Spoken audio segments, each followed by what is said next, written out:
ئەحمەدە، مامۆستام لە زانکۆی سۆران و ئێستاش دانیشتووی شاری سۆران. هاوڵاتیانی خۆشەویست، بڵاوبوونەوەی نەخۆشی گوازراوەی سەرچاوەگرتوو لە ڤایرۆسی کۆرۆنا هەموومانی خستووەتە بەردەم تاقیکاری و ئەزموونێکی گەورەی ئەخلاقی و مرۆیی و دینی. وەک دەزانن تا ئێستاش هیچ چارەسەرێک بۆ نەخۆشە نەدۆزراوەتەوە.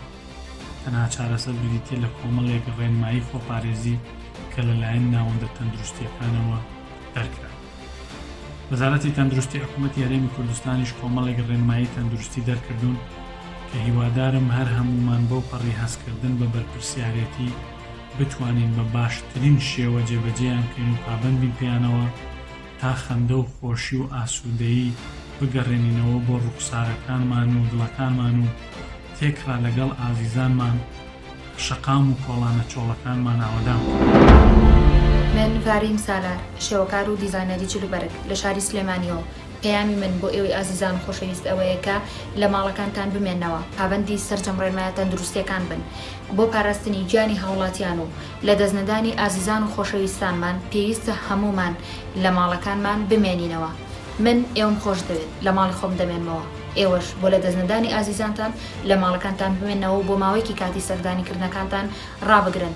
ئازیزان، گەشتەکان دروست دەبێتەوە، گەڕان دروست دەبێت، خۆگۆڕین و سەیران و جلی کوردی لەبەر دەکرێت، بەڵام لە دەستدانی ئازیزێکت بۆ تۆ هیچ کاتێک قەرەبوو ناکرێتەوە. بۆیە بۆ ئەوەی پارێزگاری گیانی خۆت و ماڵ و منداڵت بیت، بۆ ئەوەی ئازیزانت لە دەست نەدەیت لە ماڵی خۆت بمێنەرەوە.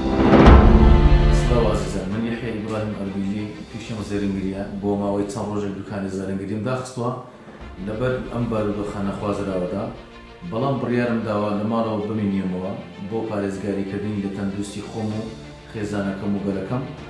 بۆ ئەم دەرفەتەش سەرقاڵ دەبم بە خوێندنەوەی پەرتووک و هەروەها گۆڤار و ئەو شتانی کە بەسوود بوو، و هەروەها سەرقاڵی کاری هونەری خۆشەویستی خۆم دەبم کە بوارەشی هونەریە، و بە هەموو شێوەیەک ئاگاداری باری تەندروستی خۆم و خێزانەکەم دەبم وەگەشتبوون دەبم بەما کە ئەم بارودۆخەش لا دەچێت. زۆر سپاسی کارەمەندانی تەندروستی بەتایبەت دەکەم کە وەک کەسانێکی قارەمان و بێت ئامادە باشی خۆیان کردووە بۆ هەر حاڵەتێکی نەخوازراو، و زۆر سپاس بۆ کارمەندانی ئاسایش و پۆلیس کە بەڕاستی دڵسۆزانە کارەکانی خۆیان دەکەن.